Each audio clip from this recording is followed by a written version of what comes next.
but you'll get immediate results when you start with the hind end.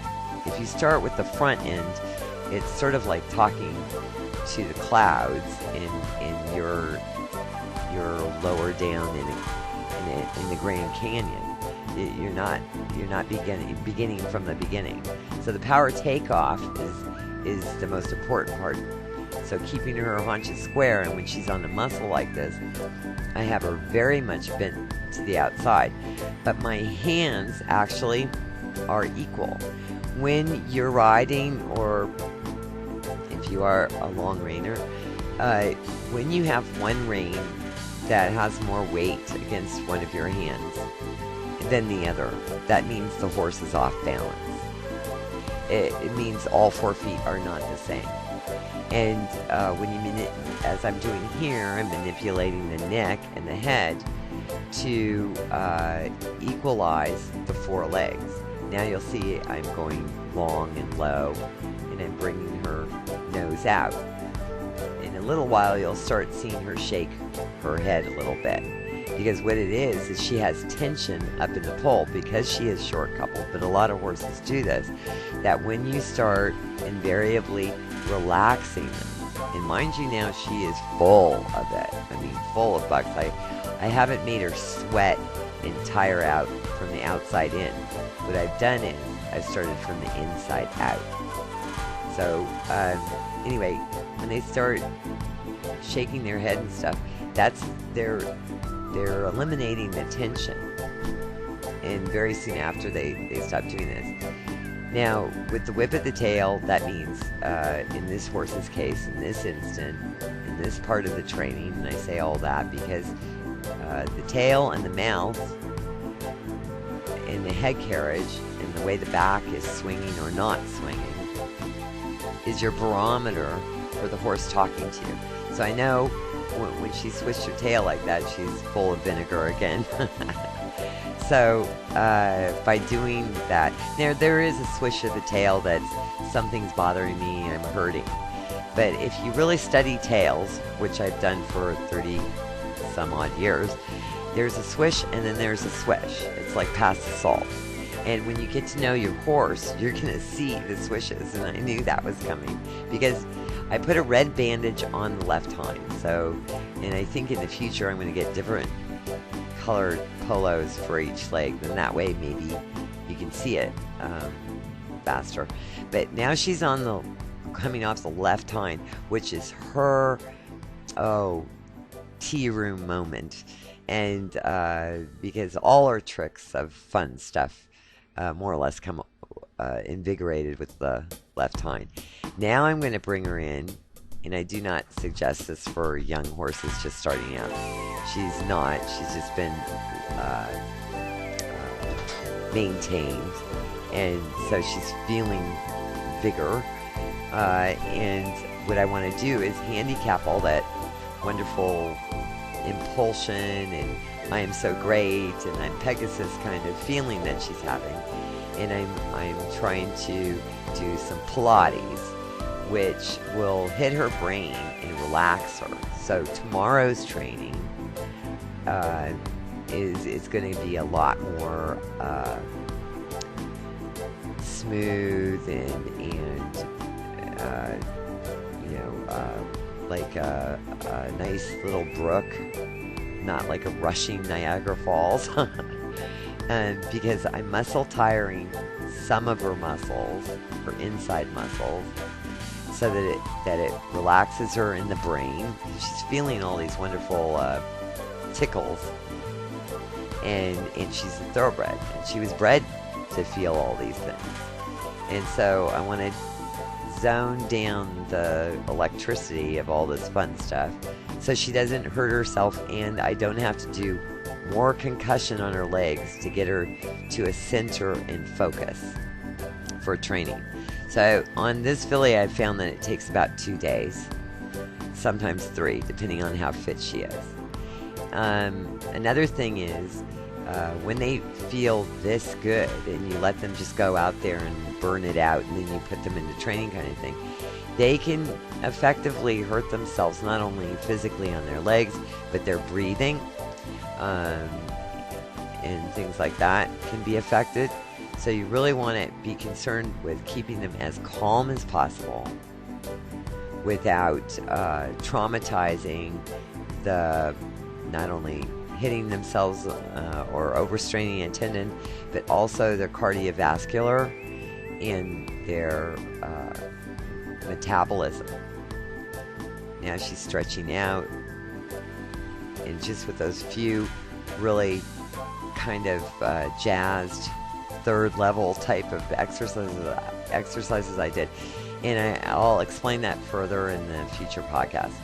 What I do is I take a little bit of this and a little bit of that. I'll take a little shoulder in, a little traverse, a little renoverse, sometimes a half pass, and I'll jazz it, mixing some of the movements together.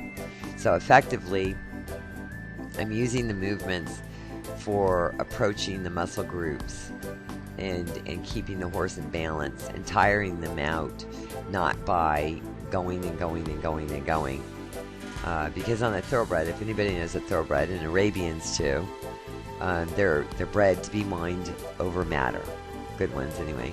And they'll burst themselves because of it. So you have to, if you do these physics and take the dressage movements out of the envelope and have them as a guide to what they were actually originally invented.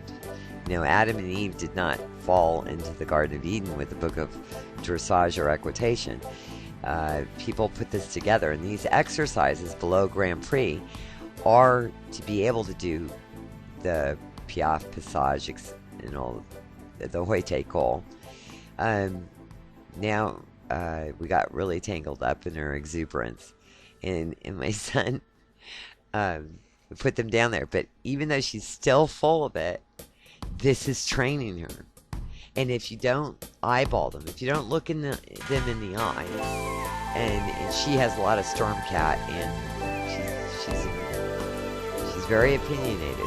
This is a normal thoroughbred that people say they would hate because they can be quite precocious at the wrong moments. But I'm using all this for her to trust me and focus and inevitably use that energy for the race. A lot of racehorses come out to the paddock and they're well, I've even seen them on the shed row.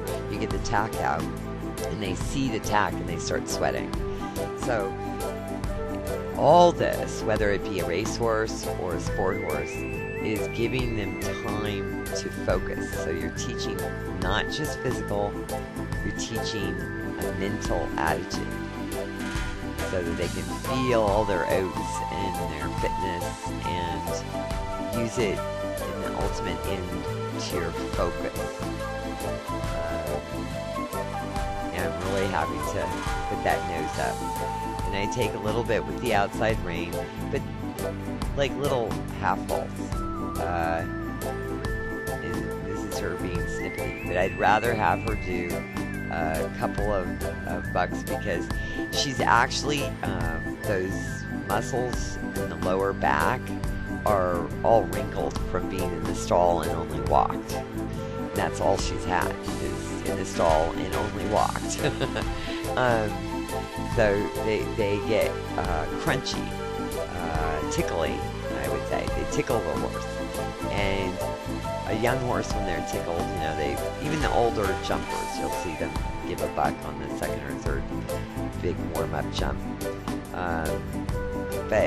And even some in competition start doing it.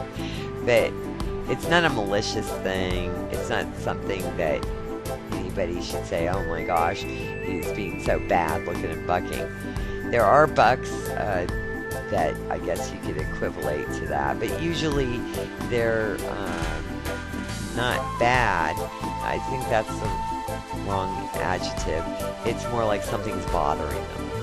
Something's bothering them in their muscles or their hocks or something, and they're trying to get away from it. Again, I banged her tail, and so you can see that this isn't irritating to her. You know, her little snip there is attitude. You can see the dressage horses that come out looking like helicopters behind. And you naughty dressage people that put injections of alcohol into the tail so that it falls just fine. Naughty on you. But the tail is a wonderful barometer, and the mouth again. I'm hoping to get a better camera so we can get close-ups of the mouth and stuff. That would be so cool. It's okay. I'm not against drop nose bands. I like the rubber ones. I don't like the ones that clamp them shut. And a regular nose band is fine, but I do it more for when they come up against something, they can feel it. But I don't do it so that they can't open their mouth at all. Then you lose sight of what the horse is trying to tell you. If you've gone too far, or if something's irritating them, or the like. So, but using the wall is most definitely your best friend, because invariably you're not having to get in their face all the time. Now as she's going more relaxing and starting to pull her nose forward. So after you get them relaxed to the back, then you want to get them relaxed through their whole neck, over the poll, and then you get long and low and then lock everything. But until the haunches keep square and the back is really being honest. Now she's really being honest and she's swinging her back and everything. And this is all one set. And I never turned her loose, so that's pretty cool, hey? See you later.